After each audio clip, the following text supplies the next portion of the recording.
Heroes vs. Villains is one of, if not the most critically acclaimed season of all time. Featuring a cast of the biggest Survivor legends at the time, Heroes vs. Villains is the culmination of the first 20 seasons of Survivor. It is known as the golden standard of Survivor. Heroes vs. Villains was the first season to include three-timers, which the season had in abundance. 9 of the cast members were playing for the third time, and 6 of those remaining 11 have gone on to play a third time as well. 4 of the three-timers went on to play a fourth time, 2 of the two-time players went on to play a third and fourth time, and all but 5 people in the cast have been finalists at some point in their Survivor career. You're probably asking why I'm opening a Game Changers review with the statistics of the Heroes vs. Villains cast. Hold that thought for a moment, because it's time to talk about another beloved returning season, Survivor Cambodia, Second Chance. Survivor Cambodia Second Chance is often lauded for its accelerated gameplay and its fantastic cast, which is no surprise because it was handpicked by Survivor fans themselves. There was really only one qualification to get onto this cast. You had to have played once before, and you couldn't have won the game. So by its nature, even though the cast was phenomenal, because they've only played once before, they weren't part of the Survivor pantheon like the Heroes vs. Villains cast was. Nothing against any of them, many of the cast members have played a third time since then because they proved themselves as bona fide Survivor legends. Jeremy, the winner of that season. Joe, easily the closest thing we have to a golden boy in this era of Survivor. Sierra Easton, proving herself to be a skilled, albeit flawed, Survivor player for reasons other than voting out her mom. Kelly Wentworth, easily the biggest question mark going into the season as she was a pre-merge boot her first time playing, but has more than proven herself as a Survivor legend. Although they weren't unquestionable legends going into Cambodia, they more than proved themselves, enough to come back for a third time. I think this is a good system. You need the newbie seasons, obviously, because without them you don't have returning players in the first place. And then you need, like, what I call the buffer seasons, stuff like fans versus favorites, or second chances, where those are for the people who haven't yet proven themselves to be legends, but can if given the chance to play a second time. And then, of course, you have the big all-star seasons. The second chance and the fans versus favorites are the breeding grounds for them to become the big all-stars so they can go on to play seasons like Heroes vs. Villains. It's a great system that's worked so far, and they really haven't deviated from all-stars. I mean, they'd never do something stupid like try to make a second chance Heroes vs. Villains hybrid type season, especially not a year after Cambodia. That would be really stupid. Right? All of the problems of the season ultimately come down to that. An uneven cast when it comes to investment from the audience. One part second chance, the other Heroes vs. Villains style legends. Hell, 3 people from the cast were even on Heroes vs. Villains. No idea what they were thinking when making this cast, but that's the main reason people hate the season the way they do. It's a slap in the face for long-time Survivor fans. At least 7 people of the cast, off the top of my head, feel like they don't belong. Haley, Sierra, Brad, Caleb, Troyzan, Sarah, and Debbie. That's 7 people that already feel completely out of place. And 3 of those people make up the final 3, so it already stings a little bit. Then you have the second group of people who are sort of like in between. Not full-blown bona fide legends yet, but they're not terrible cast members. These are people like Zeke, Michaela, and even Ty.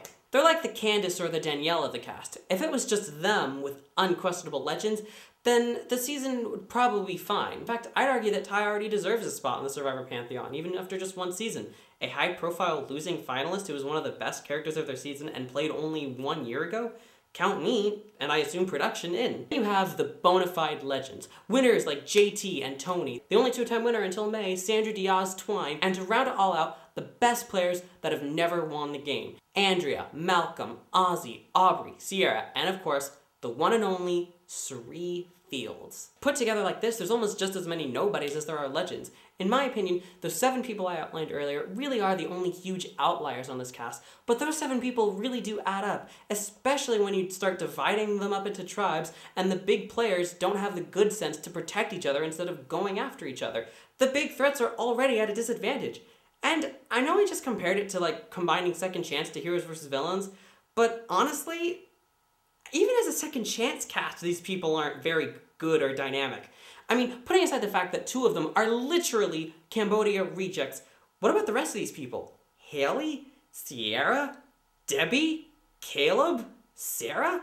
Okay. Caleb, fine, I guess he really got a rough deal there, The whole almost dying bit. He never even went to tribal council because he was medevaced on day 9. Okay, I'll give him that. He should get another chance. But not in a season like this. If only there was a type of season where inexperienced medevac players got the chance to shine without overshadowing any actual really famous players. If only.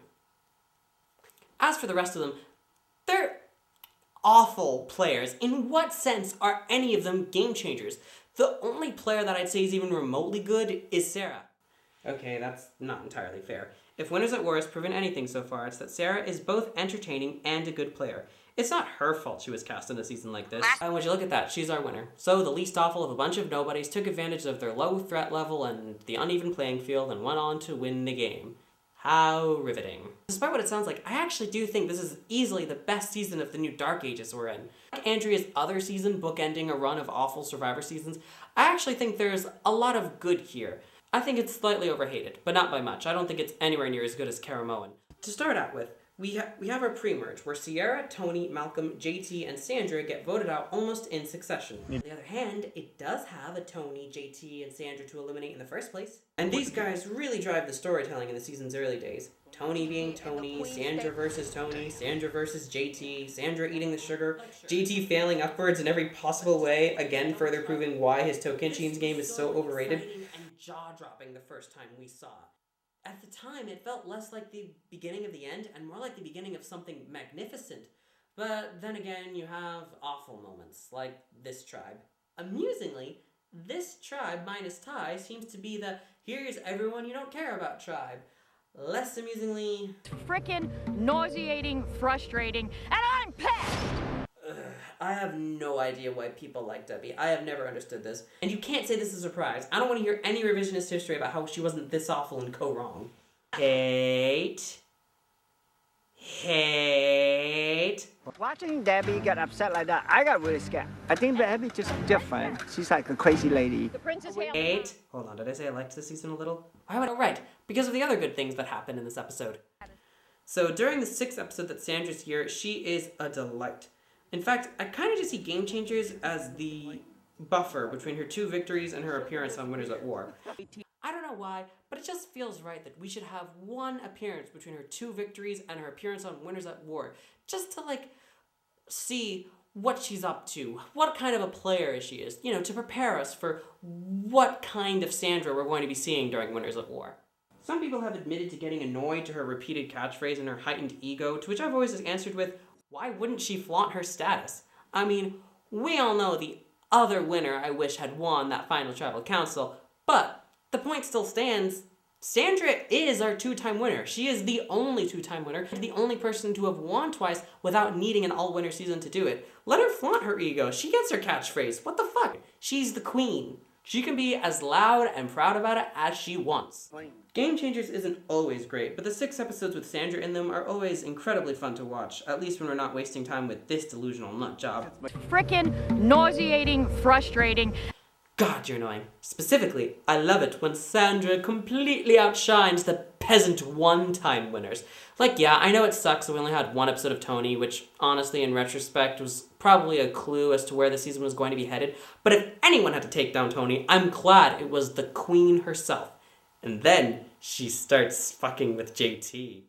So, in everyone's 3rd least favorite tribal council this season, JT inadvertently fucks the rest of the season over by telling Brad whom they're voting for on the other tribe. Brad uses this information by getting Ty to play the idol correctly, and as a result, Malcolm gets idled out with 5 votes in an 11-person tribal council. Sandra vows revenge on totally underrated winner JT for accidentally getting Malcolm voted out. JT has a beef with Michaela for reasons. She wants 7 drips of coffee or something? I don't know. You're getting mad at her for drinking those tiny 7 drips? What's wrong with you? Sandra then eats the rest of the sugar and lets Michaela take the fall for it, causing JT to get even more furious at Michaela for the horrible crime of existing. I mean, from the way he talks about her, you'd think she was grabbing a banana every time they go to a challenge without asking everyone else in the tribe if they want a banana also. JT is confident that Michaela is going home. So confident that he doesn't even bring his idol with him to tribal council, and he gets blindsided in what I honestly think is the best photo of the season. Tell Malcolm you sent him home, too. I will. Why do people hate her? I don't understand. Point is, there's a lot of fun things to talk about in this season. There's wonderfully constructed comedy moments like this that keep me from completely hating it. Which is good because we're about to talk about something really uncomfortable. The unfortunate reality of Survivor being the social experiment it is that we get to see people in all their colors. The good, the bad, and the very, very ugly. It's the vote right before the merge, and Sandra and Jeff Varner were swapped onto a tribe where they are in the minority. Sandra just got voted out the last tribal council in what turns out to have been a thrown challenge with the sole purpose of getting Sandra out, and now Jeff Varner is alone. And so, in a moment of desperation, he does the unforgivable. I think I'm more angry at this now than I was 3 years ago when I first watched it. And that's saying something, because I was plenty angry at Varner when I first watched it. With the 3 added years, though, of exposure to issues like this and educating myself on transgender issues, the magnitude of what Varner did to Zeke hit so much harder. Why haven't you told anyone you're transgender? What Varner did here will change Zeke's life forever. Certain types of awful people will always, always view his gender identity through a lens. And as Zeke put it in his Hollywood TV article, many gay people consider coming out as a moment of liberation because sharing their sexual orientation with the world causes them to be seen more authentically. Often the opposite is true for trans people. When we share our gender history, many see us less authentically, doubting, probing, or denying our identities.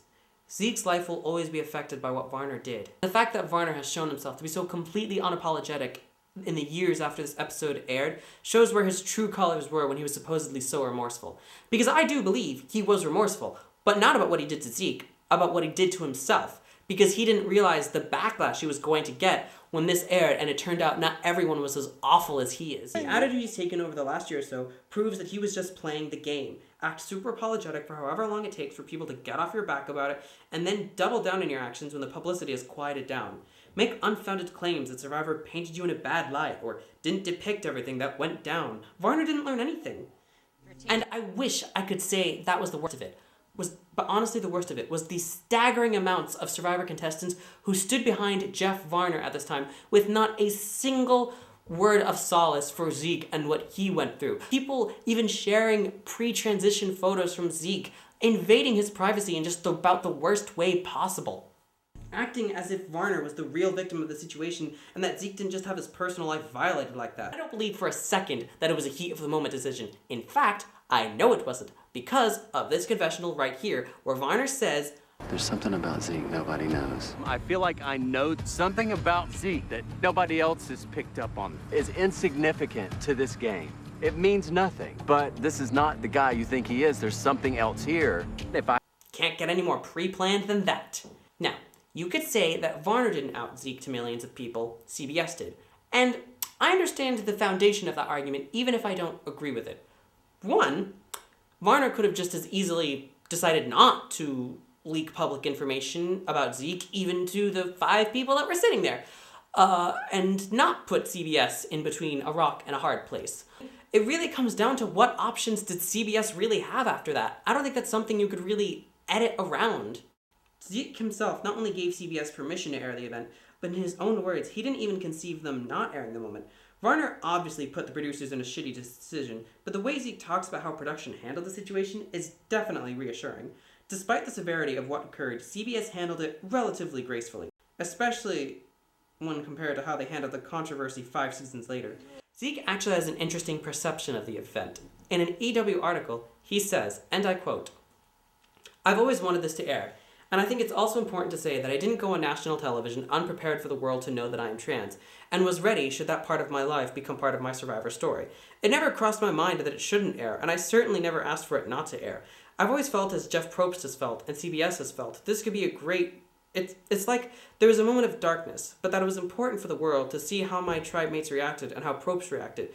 They so quickly and adamantly rebuffed Varner's actions. It was just a textbook example of how to respond to injustice.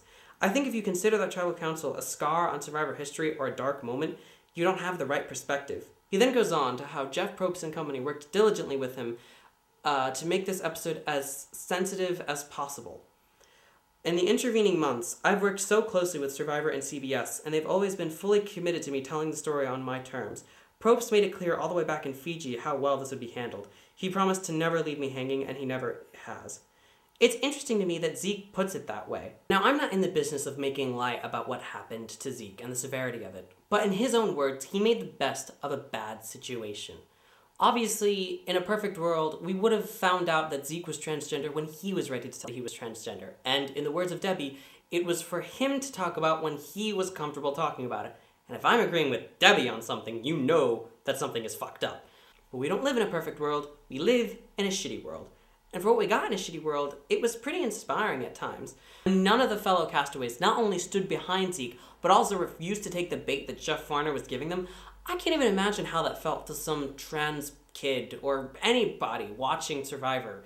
I mean, imagine getting affirmed and validated by Ty, Ozzy, and Andrea. If you're a Survivor fan, these people are probably your heroes. And again, there's something reassuring about people coming together and standing up for what's right, especially in a nasty game like this. Again, completely contrasting to how people in Island of the Idols handled their controversy. Righteous display from everyone, especially Sarah, is so powerful. Example of how even the darkest days can bring out the best in people. But enough of that mushy stuff. It's now time for me to criticize some of these players based on the very limited knowledge I have from a highly edited TV product. Yay! Remember how I said the cast was wildly uneven in terms of star power? Well, when we hit the merge, it was almost split in half, the amount of people who the audience actually cares about and those they don't. Haley, Sierra, Sarah, Brad, Troy, and Debbie are all still there. Luckily, Sari does what she does and slays the competition strategically and switches the vote from Michaela to Haley. Thank you, Sari. The likelihood now of having a disappointing winner is completely changed. It's a 7-to-5 ratio of people whom we like versus we don't like, and this should all go smoothly. No, Zeke, wait, what are you doing? Because most of my information has been told to me from Sari and from Andrea. They're in control. Something's not right. I'm not in the position I want to be in the game. I have to criticize this guy now? Oh, damn it, this sucks. Okay, so apparently according to Zeke, the edit left him to dry. He didn't go after Sari and Andrea just because he had a big power trip. He did it because he was uncomfortable with his position in this alliance, because he knew that no one wanted to take him to the final 3 because of his story, so in his mind he had to jump ship. But still, Zeke deciding to flip is what led Andrea to not trust him anymore, which then led to the Good People Alliance turning on each other later on in the season, which allowed the not awesome players, Brad and Troyzan, to slip through the cracks. Yeah. This is all your fault, Zeke. Clearly this is all results-based thinking. Maybe this was a good move. I don't think it was, because he completely lost Andrea's trust after that. And even if she wasn't planning to take him to the final 3, she was still planning to vote with him for a couple of rounds. His timing was off, is what I'm saying. So, the Chaos in the Good Alliance allows Debbie, of all people, to control the direction of the next vote, and she goes after Ozzy. Now there are 2 alliances, and I like how neatly they're separated in between, again, people I like, minus Ty, and people I don't like, minus Ty. The Sari, Andrea, and Aubrey side don't seem to know what to do, because it seems that Debbie's group of 6 is unbreakable. But Sari convinces Andrea and Zeke that it's in their best interest to make up and target the head of the snake. Aubrey also uses her pre-existing relationship with Debbie to get Debbie to leak valuable information and get Sarah to flip and the Good People Alliance to take back power and blindside Debbie. What surprises me is that anybody would flip and now is going to be probably in a worse position. I'm stunned. So Debbie being wrong makes me happy out of spite. Things are finally back on track. Andrea and Sari, what are you doing? No! Okay, so now apparently Andrea and Sari want to vote out Zeke, even though Sarah and Michaela rightfully point out that this is a dumb move because it puts them at a significantly less numbers advantage above the minority. Sarah and Michaela believe that we should have a buffer with Zeke. Listen to them, Andrea. 11th person voted out, the 4th member of our jury. Zeke, need to bring me your torch? Oh my God. God damn it. Okay, fine. Zeke isn't a Sari, or an Aubrey, or even an Andrea. This is still fine. Good things can still come out of this.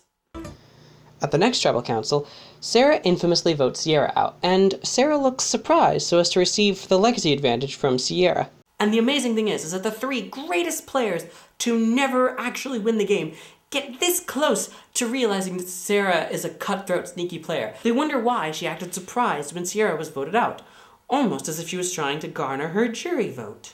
Maybe it's time to get someone like Sarah out. It's time to get Sarah out. Good for you. You know how she has a history of flipping? And to continue to target each other at the drop of a hat, why not go after the person whom you know is unloyal?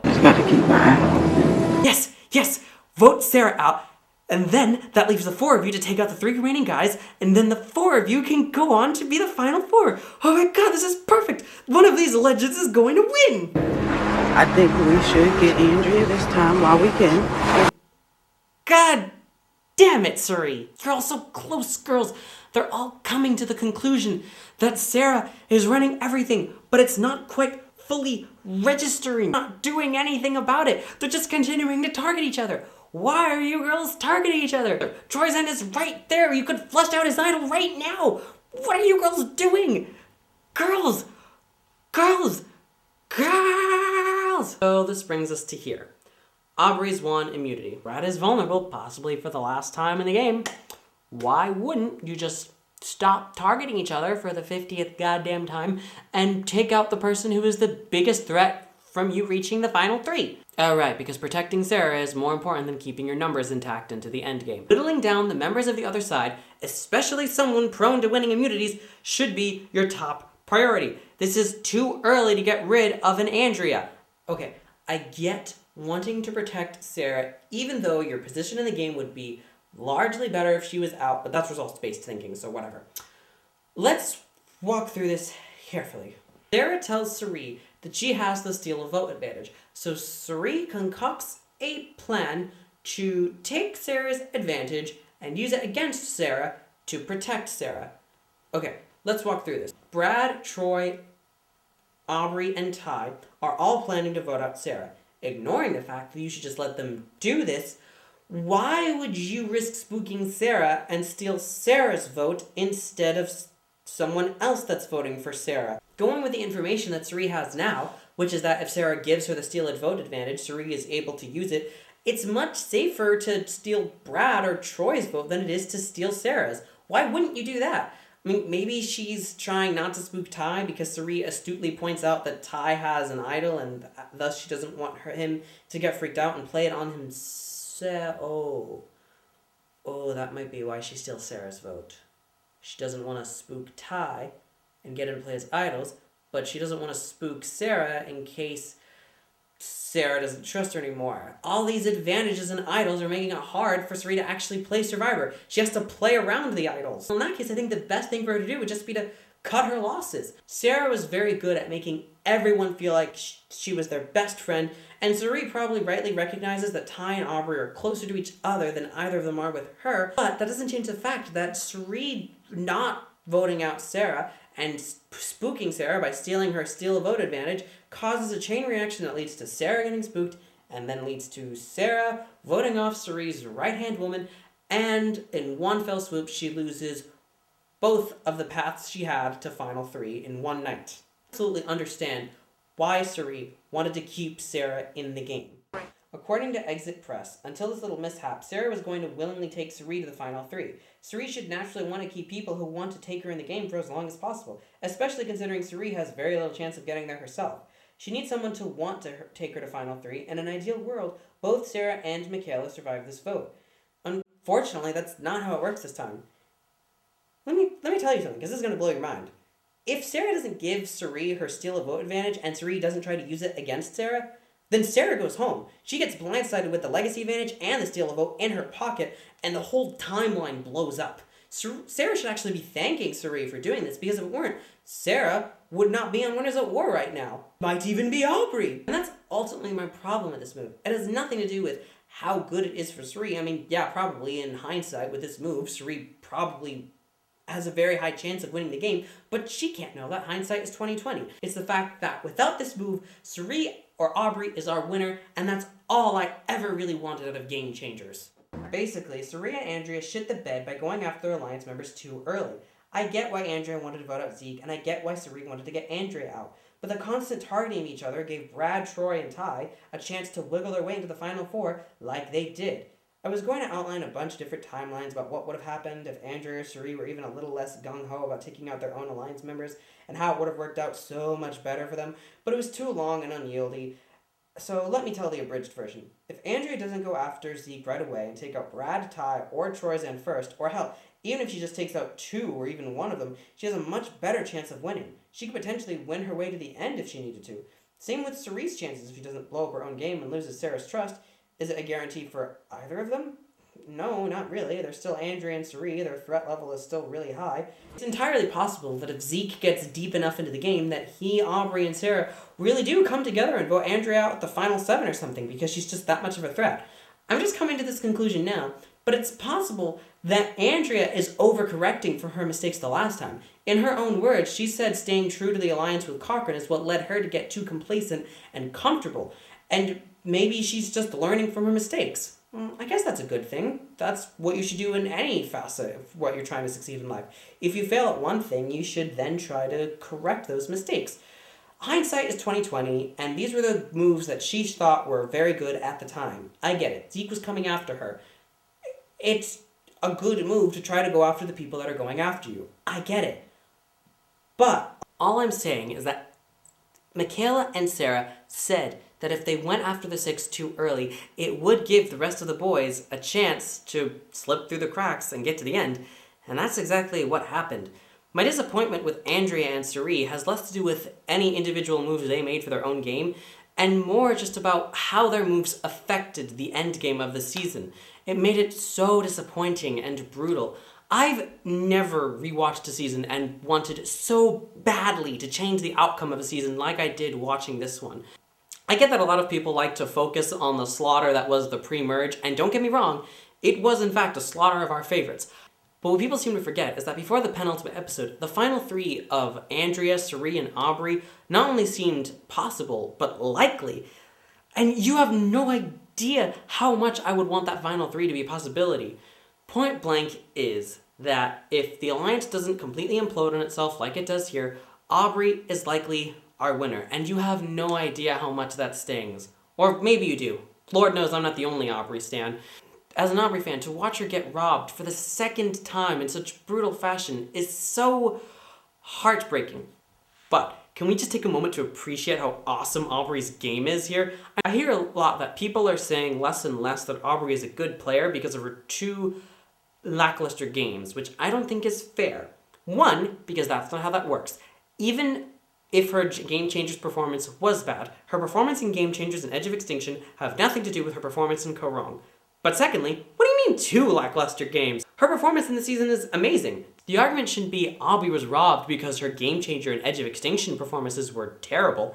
It should be that Aubrey was not robbed because she modeled this game after Michelle. Aubrey came in with one of the biggest targets of the game, and if it weren't for her alliance imploding on itself, or if it weren't for Advantage-Ageddon, she likely would have been our winner.